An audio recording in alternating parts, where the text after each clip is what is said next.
ఇక సూర్యాపేట జిల్లా వార్తలకు ఒకసారి చూద్దాం. సూర్యాపేట జిల్లా కేంద్రంలో రంజాన్ వేడుకలు కన్నుల పండుగ జరిగాయి. ఈ వేడుకలకు మాజీ మంత్రి సూర్యాపేట ఎమ్మెల్యే జగదీష్ రెడ్డి హాజరై ముస్లిం సోదరులకు రంజాన్ శుభాకాంక్షలు తెలిపారు. ఈద్గా వద్ద ప్రత్యేకంగా హాజరై ప్రత్యేక ప్రార్థనలు కూడా పాల్గొనడం జరిగింది. ముస్లిం సోదరులందరూ కూడా కలిసిమెలిసి రంజాన్ వేడుకలు జరుపుకోవాలి, సంతోషంగా గడపాలని కూడా జగదీష్ రెడ్డి సందర్భంగా ముస్లిం సోదరులకు శుభాకాంక్షలు తెలిపారు.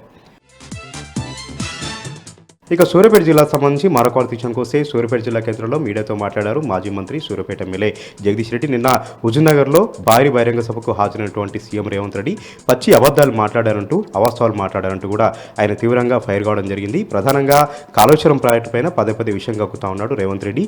ఈ రోజు వరకు కూడా కాళేశ్వరం ప్రాజెక్టు బాగానే ఉంది, కన్నేపల్లి పంప్ హౌస్ రన్ చేసే సూర్యాపేట వరకు నీళ్లు పారించేటువంటి అవకాశం ఉన్నప్పుడు కూడా ఇవన్నీ దాచిపెట్టి కావాలని పదే కాళేశ్వరం కూలిందంటూ అవాస్తవాలు ప్రచారం చేస్తున్నాడంటూ కూడా రేవంత్ రెడ్డి పైన తీవ్రంగా ఆగ్రహం వ్యక్తం చేశారు జగదీష్ రెడ్డి.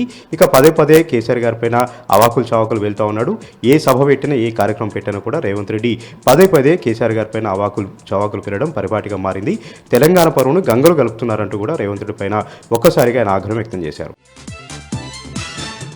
ఇక సూర్యాపేట జిల్లా సంబంధించి మరొక వార్త విషయానికి వస్తే సూర్యాపేట జిల్లా హుజూర్నగర్ నియోజకవర్గంలో కాంగ్రెస్ పార్టీలో వర్గ విభేదాలు బగ్గుమన్నాయి. ఇరు వర్గాలు దాడులు చేసుకుంటూ దాదాపు గొడ్డలతో కర్రలతో దాదాపుగా దాడులు చేసుకున్నారు. ఏదైతే చింతలపాలెం మండలం కృష్ణాపురం గ్రామంలో నేను అర్ధరాత్రి ఒక బీతాహ వాతావరణం నెలకొంది. గ్రామంలో ఒక్కసారిగా రాజకీయ వాతావరణం, రాజకీయంగా ఆధిపత్యం కోసం ఇరు వర్గాలు విడిపోయి 20 ఇళ్ల పైన దాడులు చేసుకున్నారు. ఇంట్లో ఉన్న సామాగ్రిని అంతా కూడా ధ్వంసం చేశారు. 10 మందికి తీవ్రంగా గాయాలయ్యాయి. వారందరినీ కూడా ఖమ్మం ఆసుపత్రి తరలించారు. ఇద్దరికి సీరియస్గా ఉందని కూడా చెప్తా ఉన్నారు. అయితే నిన్న సీఎం సభకు వస్తున్నటువంటి నేపథ్యంలో గ్రామంలో ఇరు వర్గాలుగా విడిపోయి ఇక్కరొకరు దాడులు చేసుకున్నట్టుగా కూడా పోలీసులు చెప్తా ఉన్నారు. గ్రామంలో భయానకరమైనటువంటి వాతావరణం నెలకొంది. ఈ నేపథ్యంలోనే తదుపరి ఘర్షణ తలెత్తకుండా కృష్ణాపురం గ్రామంలో పోలీస్ పికెటింగ్ నిర్వహిస్తూ ఉన్నారు సూర్యాపేట జిల్లా పోలీసులు. ఇక యాదాద్రి భువనగిరి జిల్లా వార్తలు ఒకసారి చూద్దాం. యాదాద్రి భువనగిరి జిల్లాలో హైదరాబాద్ విజయవాడ జాతీయ రహదారిపైన టోల్ రుసుములను 12% తగ్గిస్తూ ఎన్హెచ్ఏ అధికారులు వాహనదారులకు శుభవార్త చెప్పారు. ఈ తగ్గించినటువంటి రుసుములన్నీ కూడా ఈరోజు అర్ధరాత్రి నుంచి అమలవుతాయని కూడా చెప్తా ఉన్నారు. ప్రధానంగా 12% రుసుములు తగ్గించారు. కార్లకు, పెద్ద వాహనాలకు, ట్రక్కులకు అన్నిటి కూడా 24 గంటల్లోపు తిరుగు ప్రయాణటువంటి వాహనాలకు 20% టోలు రుసుమును తగ్గించినట్టుగా కూడా ఎన్హెచ్ఏ అధికారులు తెలిపారు.